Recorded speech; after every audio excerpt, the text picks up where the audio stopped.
আচ্ছা, সত্যি করে বলবে, এই যে যে মানুষগুলোকে দেখছো এগুলোর মধ্যে একটা কেউ কি চিনতে পারছো? চিনবে কী করে, সবই তো কাদা মেখে ভূত হয়ে রয়েছি। তো হ্যালো এভরিওয়ান, কেমন আছো সবাই? আশা করি সকলেই খুব ভালো আছো, আর তোমাদের ভালোবাসাতে আমিও খুব ভালো আছি। তো আমি পায়েল চলে আসলাম নতুন একটা মিনি ব্লগ নিয়ে তোমাদের সঙ্গে। তো এই ভিডিওটা হচ্ছে আমাদের গ্রামের মহানামযজ্ঞের শেষ দিনের ভিডিও। তো এখানে দেখো আমরা পাপাকে স্নান টান করে বসেছি। এরই মধ্যে দেখি আমাদের গ্রামের একটা ছেলে এসে আমাদের কাছে সমস্ত আমগুলো বস্তা ভরে পেটে নিয়ে যাচ্ছে।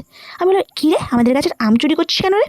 তো আমাকে এই কথা শুনে বললো, তোর কি বুদ্ধি রে পায়েল, এই দিনে দুপুরে তোদের কাছে আমি আম চুরি করতে আসছি?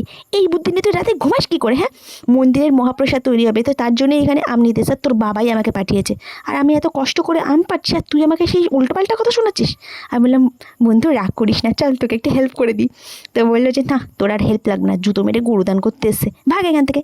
তো ওর বকুনি খেয়ে দেখো এখানে এসেছি, এসে দেখি যে গপুকে নিয়ে ওরা সবাই নগর পরিক্রমাতে বেরিয়েছে। তো এই বোনগুলো আমাকে দেখে একটু আবির মাখিয়ে দিল, আমাকে বললো যে দিদিভাই মন্দিরে এসো। আমি বললাম ঠিক আছে চল যাচ্ছি।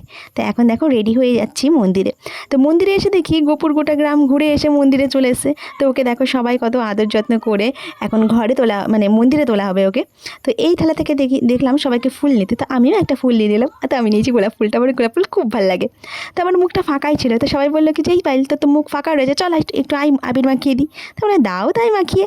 এইসব বিষয়ে আমি না করলেও কি তোমরা শুনবে? আর আমি বা না করতে যাব কেন? তো এরপরেই দেখো শুরু হয়ে গেল দধির ভাণ্ড খণ্ডনের যে উৎসব সেটা। তো এবার মন্দির থেকে বলে দিয়েছিল যে এবার কোনো মন্দির চত্বরে কাদা খেলা হবে না, কিন্তু ওই ভগবানের ইচ্ছের উপর দিয়ে কে যেতে পারে বলো। তো ভগবানের এবারও ইচ্ছে হয়েছে যে এবারও মন্দিরে কাদা খেলা হবে।